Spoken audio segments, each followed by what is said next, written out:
សូមជម្រាបសួរបងប្អូនទាំងអស់នៅក្នុងបណ្ដាញ YouTube ខ្ញុំបាទ Channel រទ្ធីយូណាសសូមរៀបរាប់បន្តសម័យចតុមុខភាគ3សូមបងប្អូនទទួលសន្ដាប់ដូចទៅនេះ20ខុនលួងព្រះស្ដេចកនបានឡើងសោយរាជ្យនៅឆ្នាំ1512ដែលមានរាជធានីនៅចន្លោះត្បូងឃ្មុំនិងបាភ្នំត្រង់ភូមិស្រឡោបពិជ័យដែលទ្រង់ប្រទាននាមថាក្រុងស្រឡោបពិជ័យព្រេងគោដែលកសាងនៅឆ្នាំ1514ក្នុងរាជ្យរបស់ទ្រង់ប្រទេសជាតិទទួលបានសន្តិភាពពេញលេញហើយជនបរទេសជាច្រើនបានចូលមកធ្វើទំនាក់ទំនងពាណិជ្ជកម្ម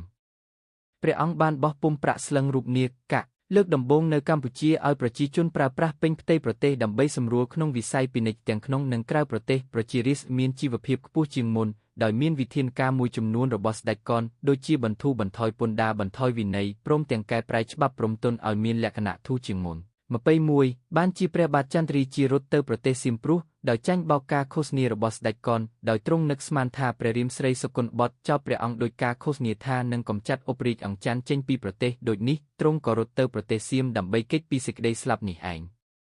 22នៅពេលទៅដល់ប្រទេសសៀមព្រះបាទចន្ទរាជាមានឋានៈជាអ្នកតាក់ដំរីថ្វាយស្ដេចសៀម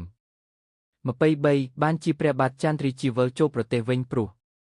ដើម្បីសងសឹកព្រះរាមគឺព្រះបាទស្រីសុគន្ធបុត្រដែលត្រូវស្លាប់ក្នុងសង្គ្រាមជាមួយស្ដេចកនត្រូវសម្លាប់ស្ដេចកនដើម្បីយករាជសម្បត្តិវិញព្រះចន្ទរាជាទ្រង់ជាក្រុមរាជវង្សានុវង្សដូច្នេះមិនត្រូវទុកឲ្យជនក្បត់កនជ្រែករាជកាន់កាប់អំណាចទេដើម្បីស្ដារកិច្ចស័ព្ទនិងអំណាចរាជវង្សានុវង្សខ្មែរឡើងវិញពេលមកដល់ប្រទេសវិញភ្លាមព្រះបាទចន្ទរាជាបានកេណ្ឌកំពូលបន្ថែមទៀតដើម្បីទប់ទល់នឹងតបព្រះស្ដេចកននៅខេត្តបាដំបងទ្រង់កេណ្ឌបាន10,000នាក់ហើយលើកបង្ហួសឆ្ពោះទៅពោធិ៍សាត់សត្វព្រះអង្គបានបញ្ជាឲ្យតាពេជ្រប្រមូលបក់ពួកដែលមាននិន្នាការខាងទ្រង់វាយរំដោះទឹកដី24សង្គ្រាមរវាងស្ដេចកននិងព្រះបាទចន្ទរាជាមានរយៈពេល9ឆ្នាំគឺពីឆ្នាំ1516ដល់ឆ្នាំ1525ឆ្នាំ1516ព្រះបាទចន្ទរាជាបានរិះរកគ្រប់មធ្យោបាយដើម្បីចូលមកដណ្ដើមរាជពីស្ដេចកនមកវិញទ្រង់ទៅបួលភ្ញីអង្គបងប្អូនជីដូនមួយនៅស្រុកសៀមតែភ្ញីអង្គមិនព្រមវិលមកស្រុកខ្មែរវិញព្រះបាទចន្ទរាជាបានរកមធ្យោបាយថ្មីដើម្បីឲ្យបានមកដល់ស្រុកខ្មែរពេលមកដល់ស្រុកខ្មែរទ្រង់មានកងទ័ពមកជាមួយ5000នាក់លុះមកដល់ខេត្តបាត់ដំបងទ្រង់កេណ្ឌបានទ័ពបាន10,000នាក់ទៀតនឹងធ្វើដំណើរបន្តទៅពោធិ៍សាត់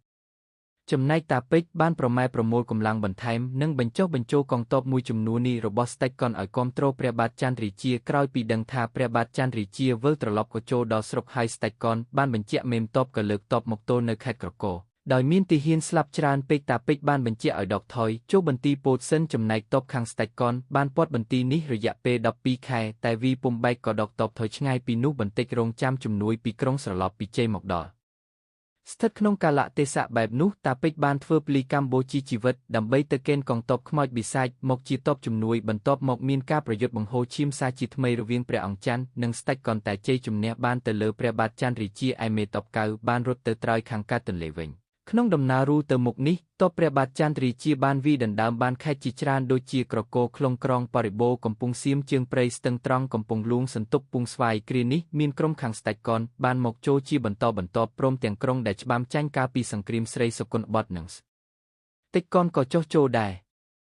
សង្គ្រាមនេះបានផ្អាកមួយរយៈដើម្បីទុកឲ្យប្រជារាស្ត្រស្រែនៅពេលធ្វើស្រែចប់រដូវវស្សាសង្គ្រាមបានបន្តទៀតដោយមានដាក់ចារកម្មរៀងខ្លួនប៉ុន្តែមិនបានសម្រេចដូចគ្នា